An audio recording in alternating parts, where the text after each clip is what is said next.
Saviez-vous que les 10 anneaux de Shang-Chi étaient présents depuis le début du Marvel Cinematic Universe ?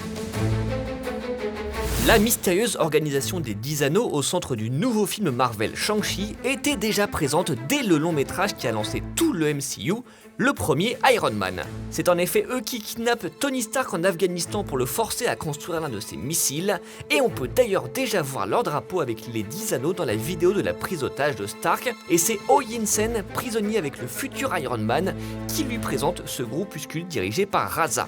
Qui sont ces types? Eux, ce sont vos fidèles clients, monsieur. Ils se sont baptisés les 10 anneaux. Raza et les 10 anneaux affrontent Iron Man à 2 reprises avant d'être trahis et tués par Obadiah Stane qui leur vole la technologie de l'armure de Stark. Emballez l'armure et ce qui va avec.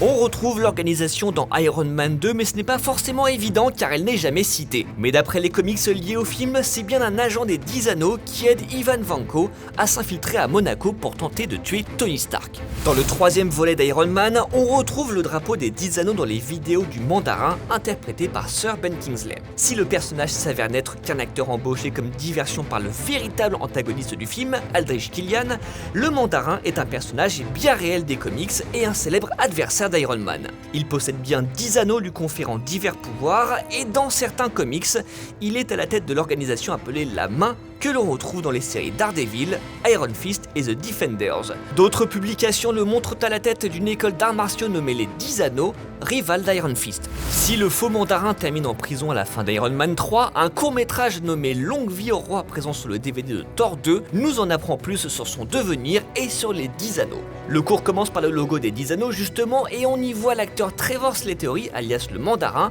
interviewé par un dénommé Jackson Norris en prison. Il confirme que le mandarin est traditionnellement associé au groupe terroriste des 10 anneaux avant de révéler ses véritables intentions, capturer Slattery pour l'amener devant le véritable mandarin. Un tatouage des 10 anneaux en évidence sur son avant-bras vient confirmer son allégeance. There's somebody who wants to meet you.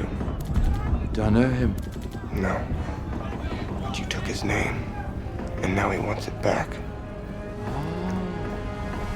La première saison de Daredevil sur Netflix lui fait croiser le chemin de Vladimir Ranskaov, leader de la mafia russe qui finit par s'allier à Daredevil justement contre Wilson Fisk. On peut brièvement apercevoir un tatouage des 10 anneaux sur le bras droit de Ranskaov, confirmant au passage la présence de l'organisation au sein de la mafia russe et ses liens avec l'univers de Daredevil. Enfin dans Ant-Man, un groupe de représentants de Hydra vient acheter la combinaison de Yellow Jacket, l'un d'eux porte un tatouage des 10 anneaux sur le cou, ce qui insinue une potentielle alliance entre les deux organisations maléfiques. Et voilà, maintenant vous en savez plus sur les 10 anneaux qu'on retrouve dans Shang-Chi, car l'organisation et son leader ont un vrai lien avec le passé du héros.